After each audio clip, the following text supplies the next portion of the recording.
Make sure you guys subscribe so you don't miss out on any third and long content.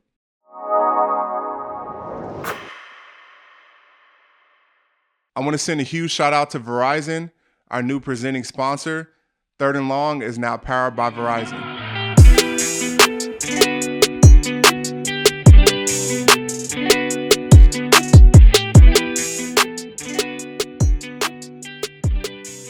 What's up, everybody? This is Arik Armstead, and welcome to another episode of Third and Long. Man, I feel like it's been a minute for sure since we've done a solo episode. And first, I want to thank you guys for your tremendous support of the pod. Business has been booming, and that's all thanks to you guys supporting, commenting, and just staying involved. I love to see and hear, what you guys want from me and what you guys want from the show. And so I definitely been paying attention. The feedback has been amazing. Um, the show, I think the content has been amazing, especially incorporating my teammates and guests. Have been a lot of fun for me, and I know they have been for you guys. And yeah, we're gonna keep it going. I have a lot more in store, a lot more planned, a lot more guests to bring onto the show and get involved, and a lot more to bring to you guys. The content that you guys want to see and hear, and having the opportunity to open up with my teammates and talk about various things was a lot of fun. We talked about serious things. We talked about football, and so you guys were able to learn about football and get to know us a little more. And that was an amazing experience for us and me and the show. And the support has been tremendous. I'm seeing content from the episodes all over social media and the internet, and so that's a good sign that we're on the right path and we're doing what we need to be doing. And so I want to say thank you for your support. Um, over the course of this break as well too, we uh, brought on a huge sponsor, which is Verizon, and our pod Third and Long is now presented by Verizon. Thank you to Verizon for supporting us and believing in what we're trying to do with this show. And thank you to you guys as well too. The continued support of the show has been amazing, and I'm gonna keep it coming. I'm gonna keep providing more content and doing what I said I was gonna do to start the season. And it really hasn't been that long. We started a few months back and we continue to grow and grow. And, the show has continued to change and take form and take shape naturally how it should be. And it's been a lot of fun. I think I'm growing as a podcaster. Uh, I didn't Nick said it on our episode. He was surprised that I was in this lane and I would be the last person he thought would be in this lane. But I am, and it's been a lot of fun, and I'm growing and learning with it. So thank you for your continued support, and continue to support and let us know in the comments, some people that you guys want me to interview, and some things that you guys, I might want to see here on Third and Long. So thank you again for your support. We're coming off a huge win, going on the road in Philadelphia and beating the Eagles, top team in the NFL. They were 10-1 heading into this game. Highly anticipated matchup, of course, for a multitude of reasons. First being just how talented both of our teams are. Them being, the NFC champions last year, us being, facing them in the NFC championship last year and then beating us, going to the Super Bowl. Talent all over the field, you know, defense, offense, with us and them. A lot was said throughout the offseason last year after they beat us. Everyone knows what happened with our quarterback situation. And, we really felt like, um, they deserve to win, obviously, but last year we didn't feel like we had a true fair opportunity to compete and really see like really what it was. And I think that was the sentiment that guys were trying to say in the offseason. It's like, yo, like, congratulations. You guys are a great team, not taking nothing from you. But we didn't really have an opportunity to compete and, see what the game could have been, if we had a quarterback. And so I think that was a sentiment in the offseason. Guys said various things. Obviously, we were very frustrated in that game last year, turned into a brawl. Everyone saw that, which I think boiled also over to this year. As you can see, there was another situation that, led to injections in the game, which I'll discuss a little later. But I think that was the overall sentiment, for us. And, that came off, we were being called whiners and complainers and all that. But I mean, to be honest, like it's just real. That was the situation last year. And a lot was said about a lot of people, you know, and it took 308 days to get back to that point, fittingly so, in Philadelphia on the road again with our team and see what happens. Um, 2023 is obviously a new year, but there's a lot of parallel, on our teams, a lot of the same players, coaches, everything. And, this opportunity we had to uh, prove ourselves right from the experience we had almost a full calendar year ago. We were definitely excited and definitely frothing at the mouth to, get back out there and have that opportunity to compete. And even last year, I didn't say like, oh man, if we had our quarterback, we were for sure going to win. We were going to smack them, whatever. It was, if we had a quarterback, I think, we had a chance to win. I would have took us. And I think, it would have been a better game for people to see. And took almost a full year for us to get that opportunity. And we definitely showed what we're capable of, which we have been showing throughout the year. Outstanding, dominant performance, and against the Eagles, who still are the number one seed, still are the best record in the NFL, and we couldn't wait. I think, um, when the score got out of hand, we were saying on the sideline, like, "Are we surprised? Are we surprised that this is a blowout? Are we surprised that we're dominating this way?" And the answer was no. It's like, "Nah, we're not surprised." Fred was going up and down the sideline like, "Are we surprised? Like, are we doing this?" And the answer is like, "No." Because we know what we're capable of when we play at our best. But at the same time, too, this is the NFL, and I get a little surprised majority of the time when we have blowout games because I know how hard it is to win in the NFL. So taking the Eagles out of it, it's hard to, blow people out in the NFL. Most games are decided by one score. And so I am a little shocked, whenever you blow teams out because in itself it's hard to win, and especially by that margin of victory. I was so proud of this team because of how the game started and how the game ended. I'm on the sideline looking up at the scoreboard. They got 6 points first quarter. We got negative yards rushing and passing um, on our scoreboard, and no one flinched. Like everyone knew that this was going to be one of those games, 4 quarter games, ice bag games, whatever you want to call them, tough, hard fought games. And I had it written on my gloves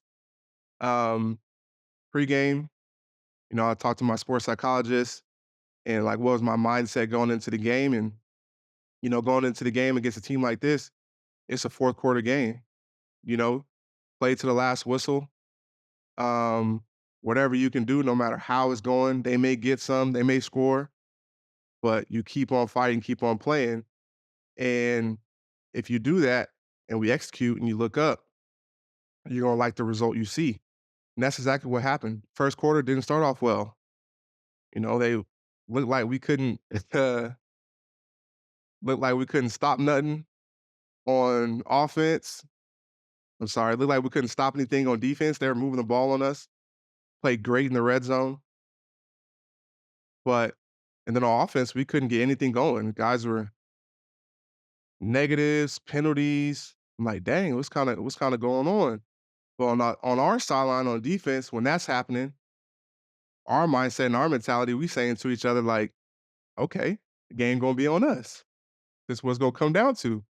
It's gonna be a defensive battle. But it didn't happen that way. We kept getting stops. Our offense obviously found a way to start extending drives, and once that happened, they couldn't stop us.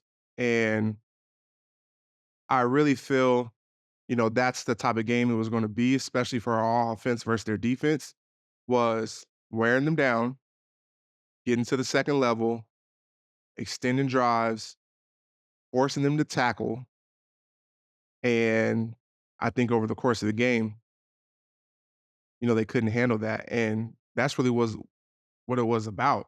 Once we got a first down, you know, I think it was 3 and out, 3 and out, 3 and out. Then once we got a first down, it was, you know, 6 straight scoring touchdown drives.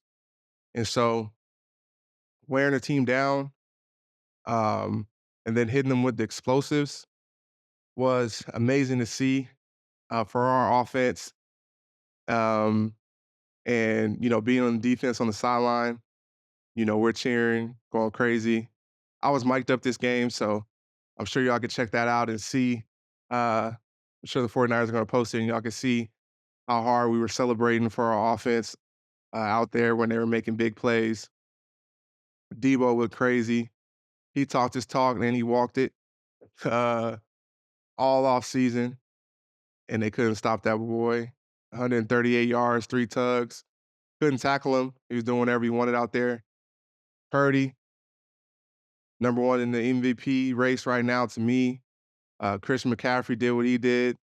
Um, always, playing week after week, dominating. Our offensive line was amazing. Extending drives, protecting Purdy. Third and Jawan went crazy, uh, which was dope to see, man. I talked about him earlier in the season, how clutch he was, and he just continues to show it and show it in big time games. BA had a crazy touchdown. So it was firing all cylinders once we got going, and that was great to see. Um, some things obviously transpired throughout the game, which is a huge win for us, but some things transpired. Let's talk about last year. There was a brawl this year, another scuffle on the sideline. Dre Greenlaw got involved with their I guess security touched him and he threw a punch slash poke, whatever you want to call it. First off, it should in no way been penalty in the first place. The ball carrier was in bounds. The he was still on his feet. Dre came up, picked him up and tackled him. And when you do that on their sidelines, they want to get all hyped and stuff. And to be honest, I really feel like Dre got that penalty because of his reputation. I think that it's been some close calls in the past, and the way he plays on the edge, and it scares people. Um, no one brings that physicality and tenacity that he's brings. He's a game changer, um, in that sense. A tone setter. Guys are like, man, where's 5'7"? Like, I better watch out.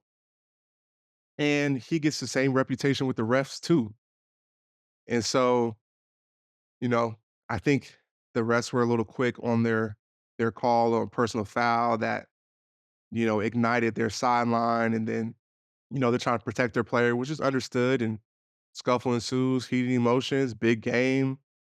Man, heat of the battle. and stuff happens. But before Dre got ejected, he was a tone setter. He made huge plays in the run game, which led to 3rd and longs, which allowed us to get off the field in the red zone.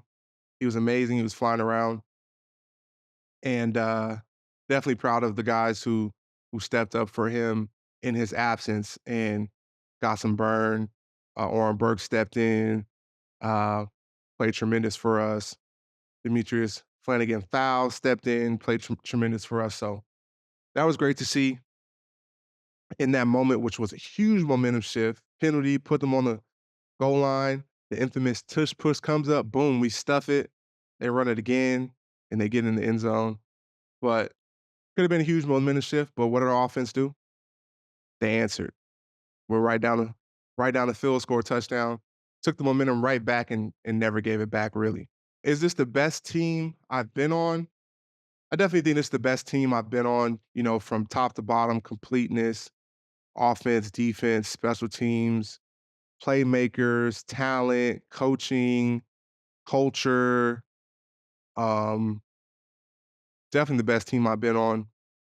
And it's been amazing to be a part of this team.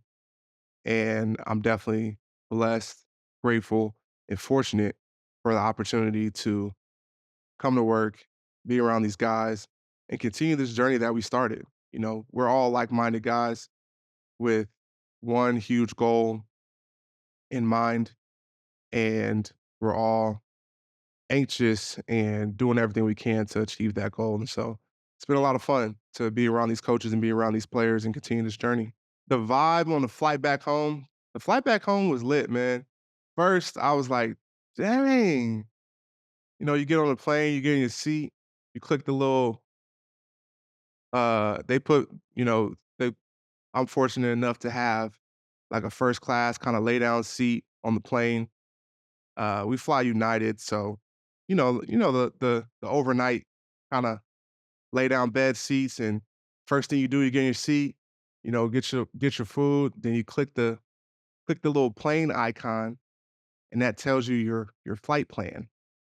And we get on there, and it says 5 hours and 36 minutes. I said, dang, 5 hours and 36 minutes. It was already super late by the time we got out of the stadium. We sitting on the tarmac.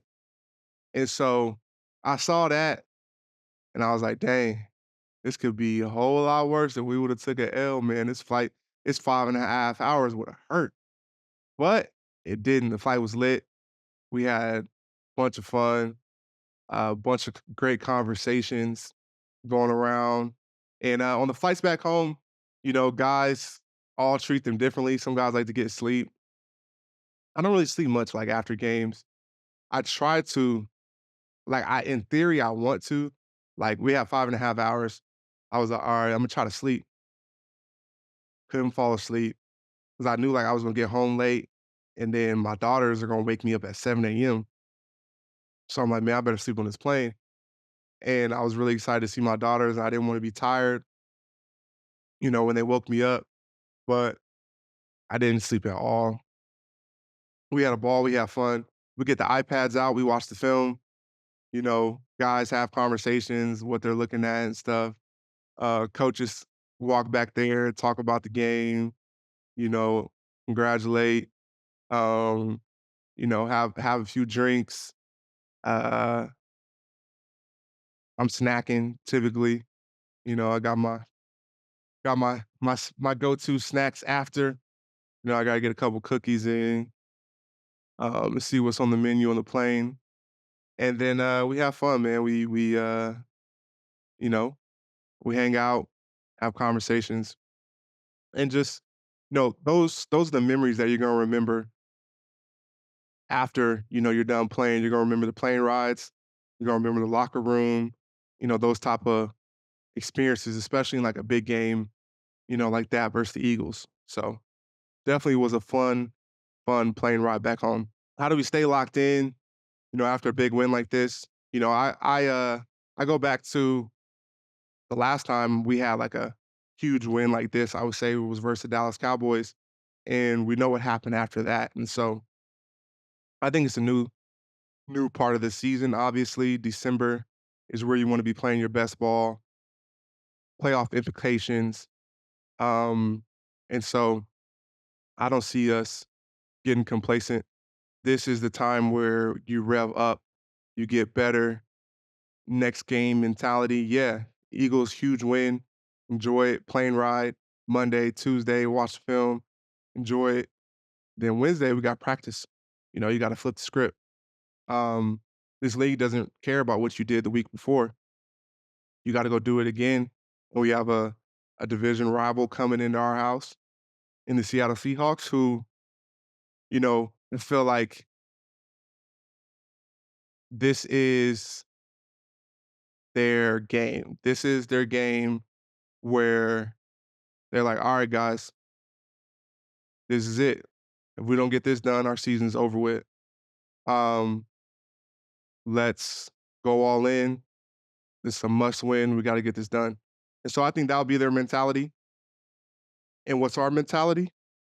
Every week is a must win. There's no sleeping on anybody. There's no slacking on anybody. No one cares that we just beat the Eagles. Beating the Eagles don't even matter if we lose this game. So you got a division opponent coming in, all the preparation, uh, execution, being locked in has to be 100. And so that's going to be our mindset this week, heading into this game against Seattle. One guy I'm extremely proud of, Javon Kinlaw, had one of the best games of his career. A lot was said about JK the last time we played against the Eagles in the NFC Championship. I know what he was going through. He's playing on one leg, messed up, hurt, injured, and out there trying to do everything he could to help us win. And um, a lot was said about him. A lot of negative things were said about him. And he had 308 days to think about that. And that could be good or bad. You know, when you want to right your wrongs so much, you're thinking about it all year. What if you get into that game and you lay an egg, like don't perform? You know how like demoralizing that would be? But JK is different. 308 days to think about this opportunity to face them again and what he wanted to do differently.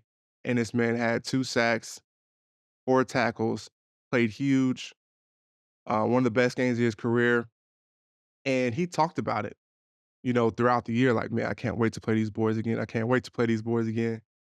He had this date circled, and when you talk about it, everybody's gonna be watching, like, "Okay, you talked about you're waiting for this opportunity, let's see what you do with it." And he ain't disappointed at all. Like, one of his best games was dominant,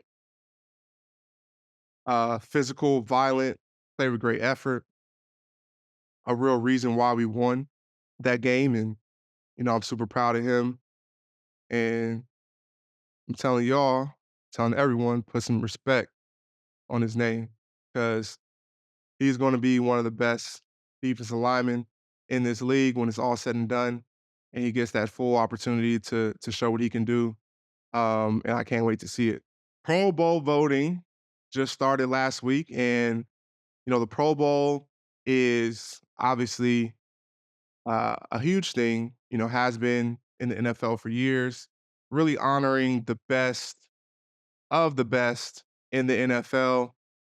Um, and it's, being a player in the Pro Bowl, it's synonymous with a lot of things. Growing up, it's a goal I'm sure majority of football players have, like being a Pro Bowler in the NFL, that experience, that honor, that players are taking a lot of pride in that.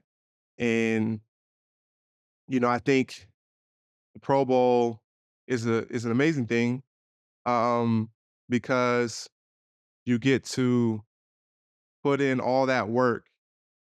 Football is an amazing team sport, obviously, but there's something to be said to put in a lot of work and be honored for your play on the field. and the Pro Bowl is that experience, and it says a lot, um, about these guys and guys that, are playing at the highest of level, and so I'm gonna since Pro Bowl vote is out now, I'm gonna do my Pro Bowl voting with you guys.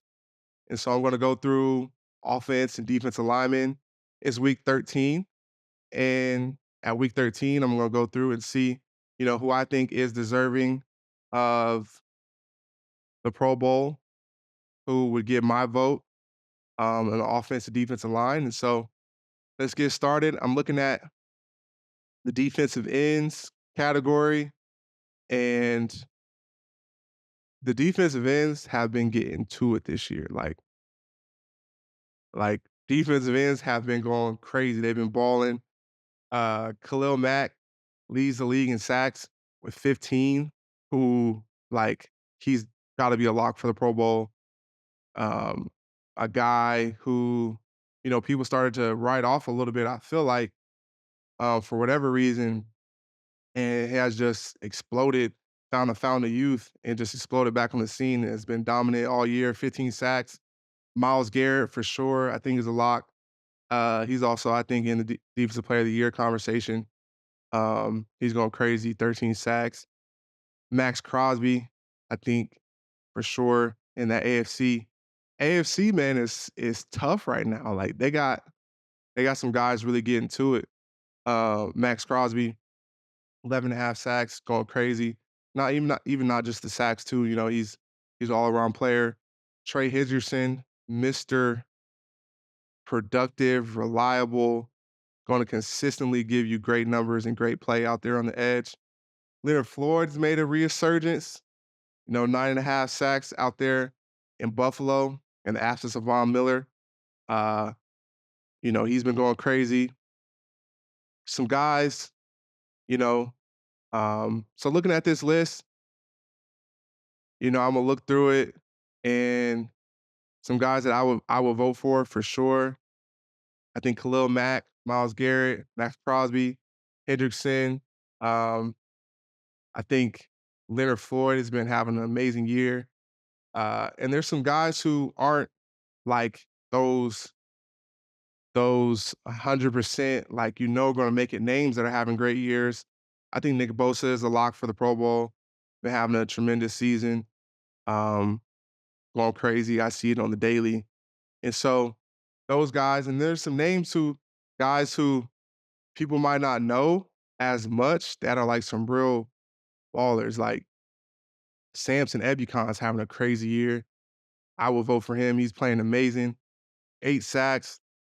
Danico Autry is a player that around the league, a lot of people respect and know he is cold, but I don't think a lot of fans understand how good Danico Autry is. He has 9 sacks this year. He can play inside, play outside, defensive tackle, defensive end. Um, Extremely great rusher, extremely great in the run game too on the edge. Difficult. And Leonard Floyd too, I think is another guy who isn't a perennial guy that is having a tremendous season. Jadeveon Clowney is another guy who's been having an amazing year. Ravens have the number one. Uh, Ravens have are, the Ravens are leading the league in sacks, and Jadeveon Clowney is playing like the best football I think he's played in the past 5 years. He's been dominant in the rush, putting pressure, and closing the deal. 7.5 sacks too.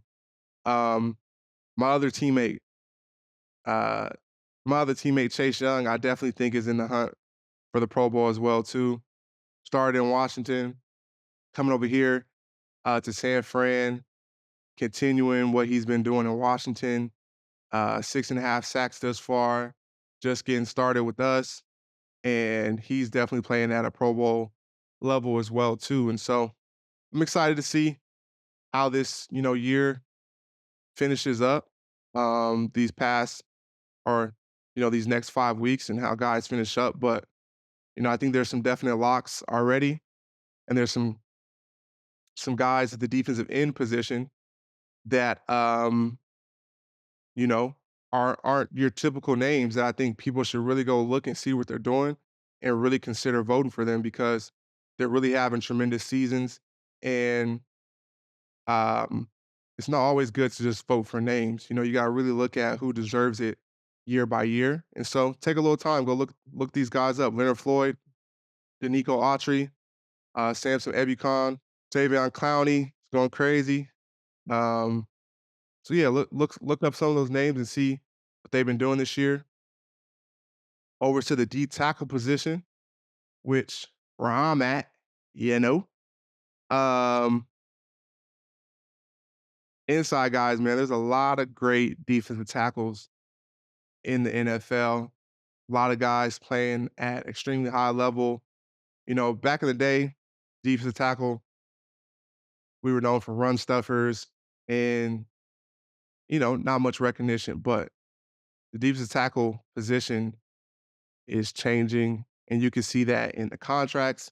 You can see that in guys' abilities, you know, guys' movement skills, guys' athleticism, guys' sack numbers, you know, guys in the run game. And so I'm gonna start, you know, looking at some of these defensive tackles. You know, me there's a guy going crazy out in Baltimore, Matabike. I hope I'm pronouncing your name right. But I've been watching, you've been going crazy, bro. Uh, Me and Gray have been calling you the GOAT for this year, man. He already got 10 sacks, leading D tackles by far. And this is a guy that I'm sure not a lot of fans, you know, outside of Raven fans know of, but you need to go do your research. He's been going crazy this year, and he definitely will be Pro Bowl deserving. Don't want to see him get snubbed because he's definitely deserving this year. Chris Jones, obvious lock, man, one of the best interior pass rushers I've seen, uh, you know, in the last 10, 15 years. Um, Boy's nice, has been for years, having a tremendous season. Think he's a lock. Uh, Christian Wilkins, my guy, we trained together, going crazy this year. And I knew he would too, you know, 6.5 sacks, but, you know, Christian is much more than just a pass rusher. Plays with great effort. He had 100 tackles last year at a defensive tackle position, um, which was unheard of. Great effort player, great run defender, had 6.5 sacks this year. Been going crazy. And I knew once he got freed up, he was gonna go crazy and start getting those numbers. So I think Christian definitely be a lock at the defensive tackle position. So those are three, you know, AFC guys. Looking at the AFC, guys that are balling. Ed Oliver's having a great year. DeForest Buckner, my guy, I think is a lock for the Pro Bowl. He just what he brings to the Indianapolis Colts is irreplaceable. Pass and run, effort. Um, he has 5.5 sacks this year, but so much more than just that. I think people turn on the film. I think he'll be a lock for the Pro Bowl this year. Definitely deserving. Has been, you know, one of the most dominant defensive linemen since entering the league for the past 8 years. So definitely Defoe is going to be in that joint. And if you haven't yet, go vote for him. Jeffrey Simmons having a great year, 5.5 sacks, also dominating the run game and just a physical presence out there on the field. I think guys that, you know, guys really don't want to play against him. So those are some AFC guys I think that have been really dominant. Now the voting is broken up. Obviously, it's AFC, NFC. You can pick and choose. You got to pick per conference. So those are some AFC guys that I think are locks and most definitely deserving. And I think will be in the Pro Bowl for sure. And so that's who I would vote for. Over to the NFC defensive tackles, you know, looking at the list, I think obviously AD, Aaron Donald is a lock for the Pro Bowl every year. Dominance hasn't stopped. Just a one of a kind talent. So he'll be a lock. I think everyone knows that. Um, my teammate, Javon Hargrave, I think Grave will be in the Pro Bowl this year. He's been having a tremendous season, 6 sacks, tied for the league lead in sacks for the NFC defensive tackles. Um, I think he will be in there as well too. And some other names, guys I think are, really balling. Vita Vea, uh, just a just a new age nose tackle that, we really haven't seen players like this in the NFL. A big guy like Vita back in the day, just clog gaps, keep guys clean, keep the linebackers free. But no, these big dudes are athletic. They can move. Um, they can be dynamic in the run and pass game. So him and another guy, my homie, Dexter Lawrence. I think Dexter Lawrence is one of the most dominant players in football. Having another tremendous season. Guys just can't block him. And whether he gets sacks or not, which he is getting them this year, he has 4 sacks. But whether he's getting sacks or not, his presence is felt in the run and pass game, pressuring the quarterback. You got to commit multiple guys to blocking him because he's just that much of a force. So I think Dexter definitely will get my vote. And I'm in that conversation as well too. I feel I'm playing at a Pro Bowl level this year, 5 sacks, in the tops in sacks, but not just sacks, what I bring to the game in the run and pass game. Um, I think I'm a tough out for offensive linemen each and every game, and definitely feel like I'm playing at a Pro Bowl level this year. And in the past, I felt like I played at a Pro Bowl level. Um, I think I was definitely deserving in 2019 um, for a Pro Bowl, but I got snubbed that year. Um, and I even got all. I think I was Pro Bowl and All Pro uh, type player in 2019. I think I really showed that. I did get some All Pro votes that year as well too, and so I definitely got snubbed that year. And then in 2021, I think I played at a Pro Bowl level as well too, and down the stretch, really played at an extremely high level when my team needed the most. And so I think 2 years for sure, I could say played at a Pro Bowl level, but haven't been to a Pro Bowl yet. Um, I think I'm definitely in the conversation this year. We'll see what happens. Definitely think I'm deserving. Kenny Clark is another player who has been to a Pro Bowl in the past and having another good season. 4.5 sacks, my homie. Uh, love the way Kenny plays. As deep as a tackle position, you got to be able to play the run and the pass. And if you can't play the run, you're just out there, going around blocks. You're going to put yourself you're in your team in a bad position. And um, that's so I really respect guys who are able to do both at a high level. And Kenny Clark is definitely one of those players. Jalen Carter, rookie of Philly, he's definitely been coming on strong. He's been showing a lot of great stuff throughout the season. Um, so he's definitely up and coming. Great player. I'm sure he'll be considered for the Pro Bowls as well too. Um, and yeah, Leonard Williams is another player that I respect that I think is having a good season um, out here in Seattle now. So we'll see him. Get to see him twice a week, and he's a great player too. Jaron Reed, he's a great player, having a tremendous season, 5 sacks. A guy that has had double-digit sacks in the NFL before, and he's having a tremendous season as well too, out there in Seattle. And yeah, man, it's great company to be in. For myself, it's a lot of great players at the defensive tackle position. I think I'm right up there, uh, in the top with them all. And a lot of guys that I respect their game and have learned from and appreciate. And so these are some guys that will get my Pro Bowl vote for sure. some guys that I played against and that are definitely gonna get my Pro Bowl vote this year.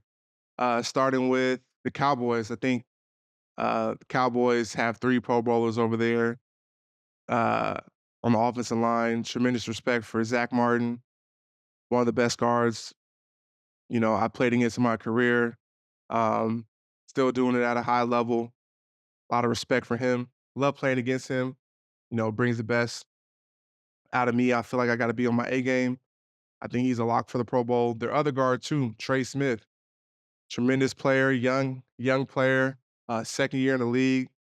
He's been dominant, and he's tough to play against. You really got to be on your game against him. And the OG vet, of course, Tyron Smith. Man, when Tyron is healthy, he's one of the best tackles in the NFL. Has been for the past 10 years, and he's healthy this year, and he's been dominant and always tough to play against. I remember meeting Tyron. When I was in high school, him and my brother were roommates in college, and so seeing him back, meeting him back in college, and seeing the type of player and the career that he's had has been amazing. And he's a big homie of mine. Um, Hate playing against him sometimes because he's that good. Um, but he's a tremendous player, and I think will reassert himself this year in that Pro Bowl. Some other players definitely respect that I've personally played against. Wyatt Teller with the Cleveland Browns. Um, Great player. Got to be on my game. Uh, he's going to be a tough matchup. Not just going to beat him easy. He's going to make you work for everything, and so some respect for him. He has quickness in the run game too. He's a good run blocker. Um, so yeah, some respect for him. I think he'll be a Pro Bowl guard. And the Eagles as well too. I think they have some Pro Bowlers on their side. Obviously, Kels is the best center in the NFL. A lot of respect for him. I think he'll be a lock for the Pro Bowl this year. He'll get my vote. Lane Johnson, one of the best right tackles, I think, uh, you know, ever, really, and definitely of this last generation. Tremendous, just shown that his body of work, still great, still elite. He would definitely get my vote. Um, and Landon Dickerson and Mailata on the other side, are great players as well too, and have been in the Pro Bowl in the past. And so a lot of respect for the Eagles offensive line. Sure we'll see them again, and love that matchup. But they would definitely get my Pro Bowl vote um, on that side of the ball. And kind of tough for me to talk about offensive linemen that I haven't played against. I know a lot of guys get great reputations, a lot of other great players, but um, with the Pro Bowl vote, I feel like it needs to be taken a little more seriously. And, you know, both fans, players, coaches, not just voting for names, but voting for guys who actually played at extremely high level that particular year, and not just voting for, guys who have been in the past or guys who, you know, big names everyone considers are good. Do the research, what guys are really balling, watch the film. And so those guys that I discussed definitely can confirm that they've been balling and playing at a high level, and a lot of respect for them. And they would definitely get my Pro Bowl vote this year for the 2024 Orlando Pro Bowl games. And I hope to be out there too, and in that game. And, that's a goal of mine. Definitely feel I'm playing at that level and in that conversation, and got to keep it going. Thank you for watching and enjoying another episode of Third and Long. Like I said early in the episode, appreciate your support. It's been tremendous. Um, we have a lot more in store, a lot more in plan coming up for you guys. More guest episodes, more game breakdowns, more game reactions, and a lot more content coming up for you guys. So be on the lookout for that. And thank you for enjoying and watching. Don't forget to hit that subscribe button, comment, like, and let us know, who you guys want on the show. Let us know some things that you guys want us to cover. Appreciate you watching. Uh, until next time, this is Arik Armstead with another episode of Third and Long.